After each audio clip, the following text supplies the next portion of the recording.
نبی علیہ السلام نے جب اپنی بیوی کو اختیار دیا، سب سے پہلے عائشہ کے پاس آئے۔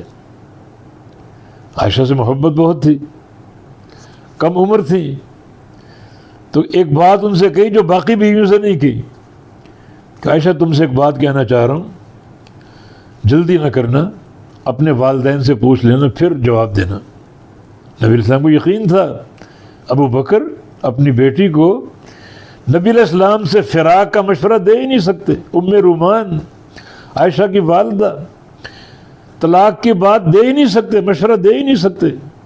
عائشہ اپنے والدین سے پوچھ کر پھر فیصلہ کرنا۔ بڑی محبت تھی عائشہ صدیقہ رضی اللہ عنہا سے۔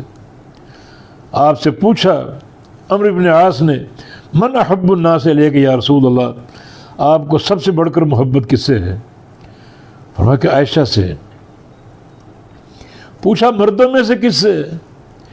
فرمایا کہ عائشہ کے والد ابو بکر صدیق سے رضی اللہ عنہ۔ محبت تھی۔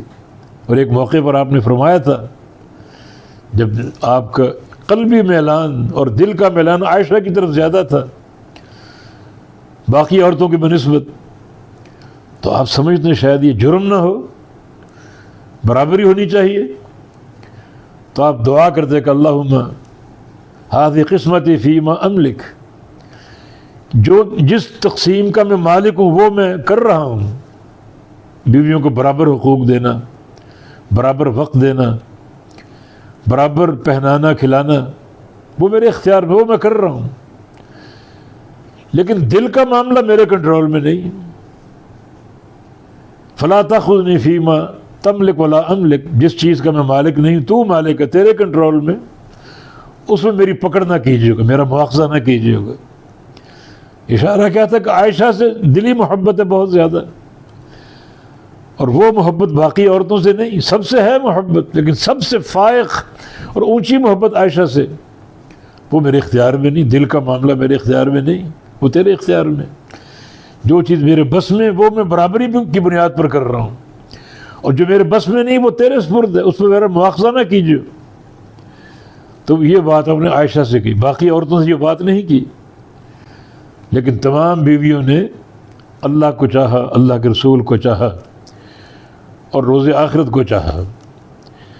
ہم نبی علیہ السلام کی ذات کو نہیں چھوڑ سکتے، آپ کی شخصیت کو نہیں چھوڑ سکتے، آپ کی زوجیت کو نہیں چھوڑ سکتی۔ ہمیں اللہ چاہیے، اللہ کی رضا اور محبت چاہیے، ہمیں آپ کی رفاقت چاہیے، آپ کا ساتھ چاہیے، اور دار آخرت چاہیے، آخرت کی کامیابی چاہیے۔ تو یہ بات طے شدہ، ازواج مطہرات نے نبی علیہ السلام کو پسند کر لیا۔ طلاق نہیں چاہیے، دنیا نہیں چاہیے، دنیا کا مال اور زیب و زینت نہیں چاہیے۔ تو اللہ نے وعدہ کیا اگر اللہ کو چاہو گی، رسول اللہ کو چاہو گی، تو اللہ تعالیٰ نے اجر عظیم کا وعدہ کر لی، اجر عظیم تیار کر لی، جو بہت بڑی سعادت ازواج مطہرات کے لیے وعدہ اللہ تعالیٰ کی طرف سے، آخرت کا اجر عظیم، آخرت کا اجر عظیم، نیکی اور تقوی پر قائم رہو، اجر عظیم تمہیں عطا فرماؤں گا۔ تو گویا یہ آیت کریمہ ازواج مطہرات کے لیے جنت کی بشارت ہے، اجر عظیم کا وعدہ ہے۔ یہ ساری بیویاں دنیا میں نبی علیہ السلام کے ساتھ تھیں، قیامت کے دن بھی نبی علیہ السلام کے ساتھ ہوں گی، جنت میں آپ کی جو ہیں وہ رفیقہ کے طور پر ہوں گی، دنیا میں بھی اور آخرت میں بھی۔